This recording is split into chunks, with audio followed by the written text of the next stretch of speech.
السلام علیکم دوستو، آج ہم آپ کو بتائیں گے دریائی مخلوق اللہ والے کے تابع حضرت شیخ ذو-النون مصری رحمۃ اللہ علیہ فرماتے ہیں، میں ایک مرتبہ کشتی میں سوار ہوا اور میرے ہمراہ ایک جوان خوبصورت نورانی چہرہ تھا۔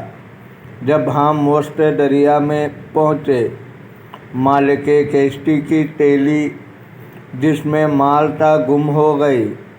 جملہ اہل کشتی کی تلاشی لی گئی۔ جب نوبت اس حسین جوان کی آئی، اس نے ایک چشت کی اور دریا کی لہروں پر بیٹھ گیا۔ اس کے واسطے لہر مثل تخت کے قائم ہو گئی اور روانگی سے باز رہا۔ ہم لوگ یہ کشتی سے حال دیکھ رہے تھے۔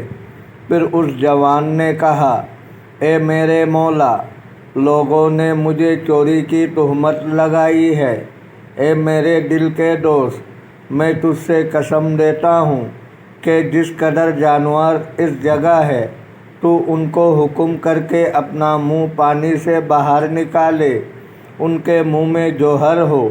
حضرت ذو-النون مصری رحمۃ اللہ علیہ فرماتے ہیں، اس کی بات ختم نہ ہونے پائی تھی کہ ہم لوگوں نے دیکھا دریائی جانور سامنے جہاز کے جمع ہو گئے اور تمام منہ نکالے اور منہ میں جوہر لیے ہوئے تھے۔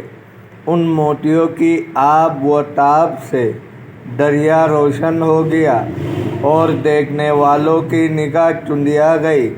پھر وہ جوان دریا میں کود پڑا اور پانی پر ہوشی سے اترا کر چلتا تھا اور یہ کہتا تھا، ایاک نعبد و ایاک نستعین، یہاں تک کہ وہ ہمارے نگاہوں سے غائب ہو گیا۔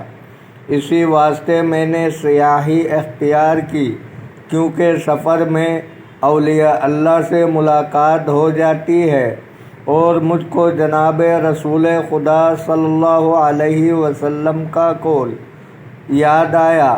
فرماتے ہیں، میری امت میں 30 نیک مرد ہمیشہ رہیں گے، ان کے دل حضرت ابراہیم خلیل اللہ کی طرح ہوں گے۔ جب ان میں سے ایک مر جاتا ہے، خداوند تعالیٰ اس کی جگہ دوسرا بدل دیتا ہے۔ دوستو، اگر آپ کو ویڈیو اچھی لگی ہے تو لائک کریں، شیئر کریں، چینل کو سبسکرائب کریں۔ اپنے بہت سارے خیال رکھیے گا۔ ملتے ہیں اگلے ویڈیو میں۔ اللہ حافظ۔